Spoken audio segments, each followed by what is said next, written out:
Hi everyone, hope you're enjoying a day with classes cancelled.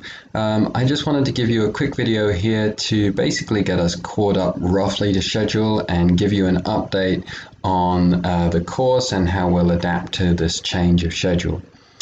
So first of all, and most basically, as you know, we've been running a little bit behind schedule for most of the course, so I'm going to provide a short lecture here just to catch us up and just to finish our study of Renaissance learning, humanistic learning.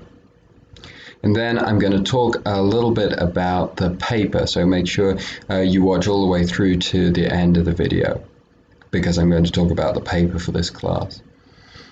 As far as the schedule of the course goes, once I've caught us up to speed with this video, we will follow the schedule that I have outlined, but we will follow on a day behind. So everything that's in the syllabus, you can move that a day backward, with two important exceptions. The date of the paper, the date when the paper is due, that hasn't changed. That's still going to be due on October the 2nd. And the date of the midterm. The date of the midterm also hasn't changed. The date of the midterm will also be October the 6th. So make sure you keep that in mind. All dates have moved on one class period except for the due date for the paper and the date when we will take the midterm exam. For distance learning students, you have an extra couple of days to finish the seminar on the Renaissance politics, the discussion board there. So make sure you take advantage of that. I will be going into the online component of the course and adapting the discussion boards to reflect the new schedule of dates that we'll be following, but it shouldn't change things too much for us. Okay then, let's turn back to Renaissance learning. Last time I introduced you to kind of the context of Renaissance learning, how it develops out of the fall of the Roman Empire and the revival of education during the medieval period, and how it's this new focus on literature and history and the humanities in particular as a way to inspire the individual. Here I'm going to talk more about the nature of education. Obviously, education is necessary for the type of learning, the type of humanities-based learning that the leaders of the Renaissance wanted to emphasize. If we think about, or we look at the state of learning in Florence, for example, before the Black Death, so in the early 14th century, there you would have about 8,000 to 10,000 boys and girls who would receive a rudimentary education. Then an all-male elite of around 1,000 to 1,500, they would go on to learn advanced mathematics, business practices that were necessary in a city where trade was a hugely important part of the society and the economy. And then about 500 of these would have been proficient enough in Latin and logic and rhetoric to enter one of the medieval universities. Pietro Vigerius, someone who you're going to read and who we're going to discuss on Wednesday, was a court tutor. He was a friend of some of the civic humanists, those who used their humanistic learning to help govern the individual cities. And he was determined to expand access to education and improve education. So the text that you're going to read for Wednesday and that we're going to discuss together was his program for how he wanted to change education to reflect the new priorities of Renaissance learning, that there would be a new focus on educating the whole person and educating the whole person in the liberal arts. Other humanists like Vittorino da Feltre, who you can see here on the left-hand picture of your screen, the right hand is Vigerius. Vittorino, he taught Lorenzo Valla, he taught other later famous teachers of the Renaissance. He was impressed by Vigerius' ideas. He tried to put them into practice by establishing an academy in the city of Mantua that focused on educating the whole person in the liberal arts. And reviving the educational practices prescribed in ancient Greek texts like Plato's Republic. And so educating the whole person meant physical as well as intellectual education. Swimming, riding, and fencing, these were all practiced alongside the translation of classical texts. The school is called the Happy House. It's a little bit of a misnomer because the regime was, we're told, was really quite Spartan.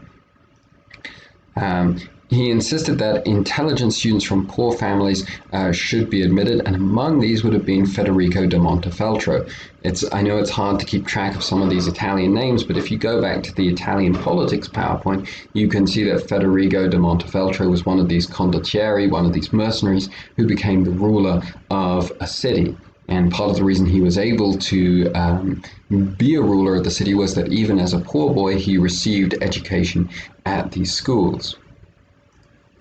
As this model of education continues and becomes more popular, we find that more and more local rulers want to support and want to pioneer this form of education. And so one of the dukes of Ferrara hires Guarino, and this Guarino of Verona, who you see here, to establish a similar school that emphasized learning grammar, learning classical texts, and rhetorical compositions using the practices and the rhetoric of ancient authors, ancient and classical authors. Guarino then goes on to become a professor at a new university, University of Ferrara, that focuses on the liberal arts. Most universities at this time still focus on the traditional medieval disciplines of higher education that you see here, the study of medicine, the study of law, and the study of theology. When you read what Vegerius has to say about the new humanistic education that the Renaissance was pioneering, he'll explain its relationship with these medieval disciplines, or these new focuses on medieval disciplines.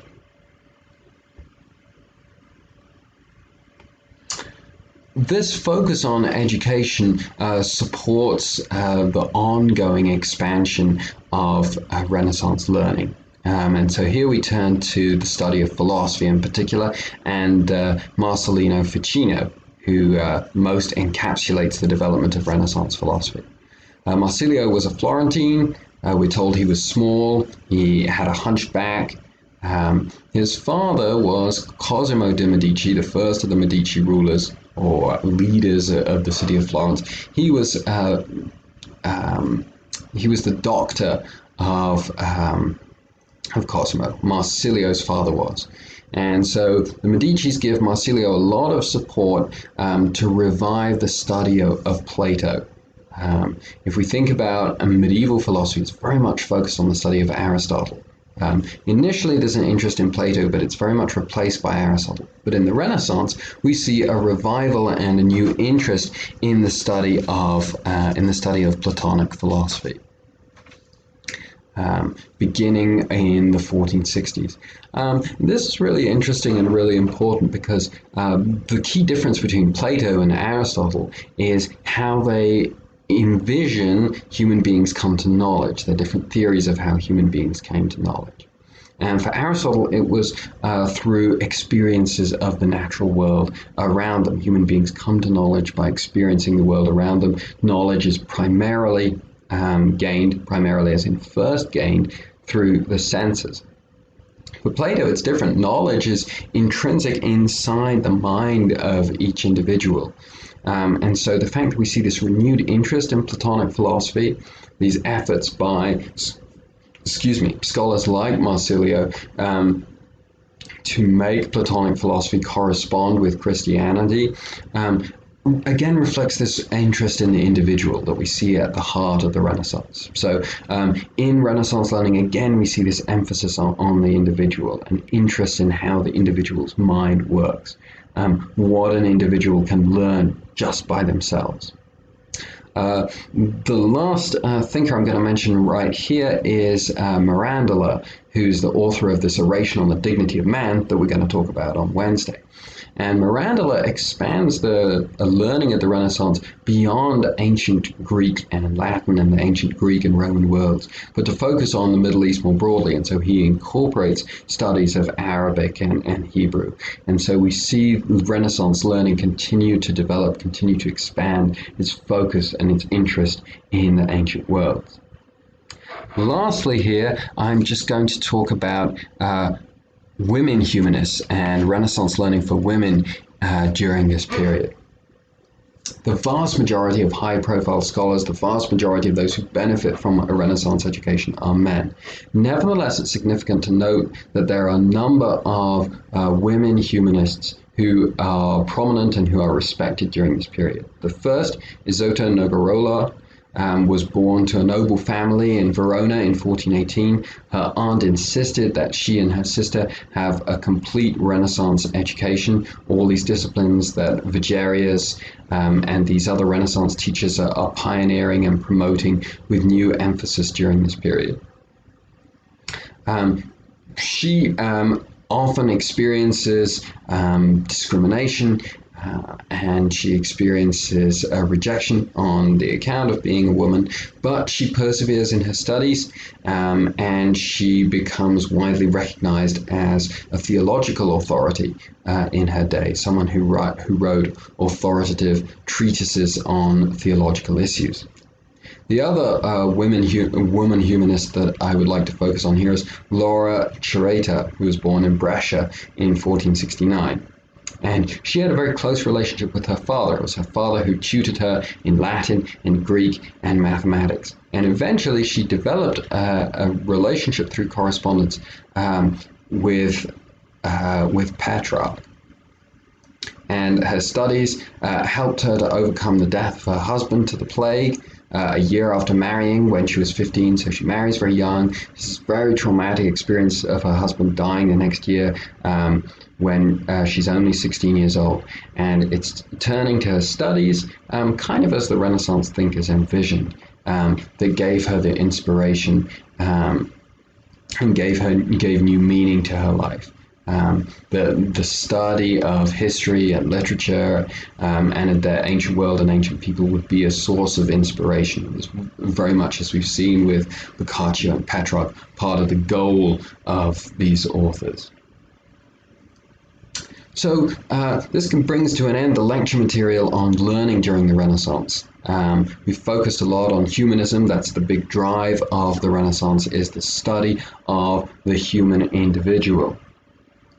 And we can see this renewed interest in humans as great thinkers, as models, as heroes. There's definitely a sense on the part of Renaissance teachers and Renaissance scholars during this period that human beings in general are good. Remember, we're exploring this tension between whether human beings are good or bad. Machiavelli definitely thinks they're fundamentally bad.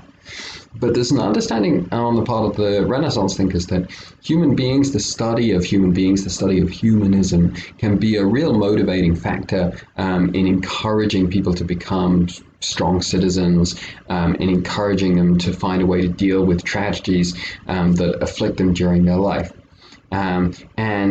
This approach to learning is disseminated across Europe. We've focused on Italy, but as we're going to see throughout the rest of the course, it's going to be disseminated across Europe.